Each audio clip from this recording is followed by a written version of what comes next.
சமீப காலங்களில் fertility issues ரொம்ப இன்க்ரீஸ் ஆகிட்டே போகிறதுக்கு காரணங்கள் என்னென்ன வாங்க இந்த வீடியோவில் பார்க்கலாம். நம்ம பாட்டி தாத்தா காலத்துலலாம் 5-10 குழந்தைங்கன்னு பெற்றுக்கிட்டாங்க. அம்மா அப்பா காலத்தில் அட்லீஸ்ட் 2-3 குழந்தைங்க பெற்றுக்கிட்டாங்க.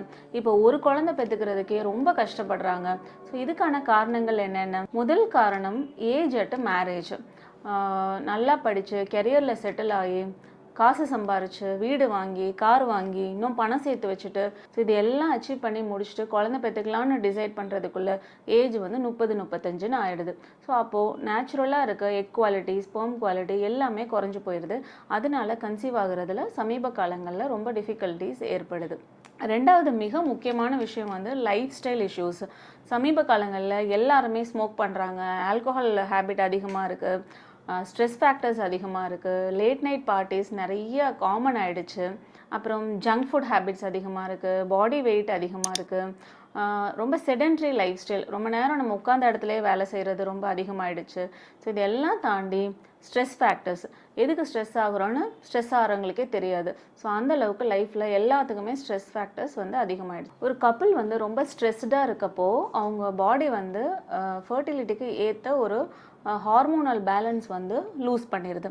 அதாவது அவங்க இன்னும் ஃபர்டிலிட்டிக்கு தயாராகலையோ அப்படின்னு அந்த பாடியே பெர்சீவ் பண்ணிக்குது. ஸோ அதனால அவங்களுக்கு சக்ஸஸ் சான்சஸ் ரொம்ப கம்மியாகுது. அப்புறம் ரொம்ப முக்கியமான விஷயம் வந்துட்டு இந்த யங் கப்பிள்ஸ்க்கு வந்து ப்ராப்பர் இன்ஃபர்மேஷன் இருக்கிறதில்ல. பீட் செக்ஸ் இன்ஃபர்மேஷனாக இருக்கட்டும் ஆர் வந்து ஃபர்டிலிட்டி இன்ஃபர்மேஷனாக இருக்கட்டும், ப்ராப்பரான இன்ஃபர்மேஷன் வந்து ஹஸ்பண்ட் அண்ட் ஒய்ஃப் 2 பேருக்கும் நிறைய டைம் வந்து லேக் பண்ணுறாங்க. ரொம்ப படிச்சிருப்பாங்க, எல்லாம் தெரிஞ்சிருக்கும்னு நம்ம நினைப்போம். ஆனால் வந்து ஒரு பேசிக்கான விஷயங்கள் கூட அவங்களுக்கு நம்ம டீச் பண்ணுற மாதிரி இருக்கும். இதனால வந்து என்ன ஆகுது அப்படின்னா அவங்களுக்கு எந்த டைமில் ட்ரை பண்ணணும்னு நிறைய டைம் தெரியறதில்ல.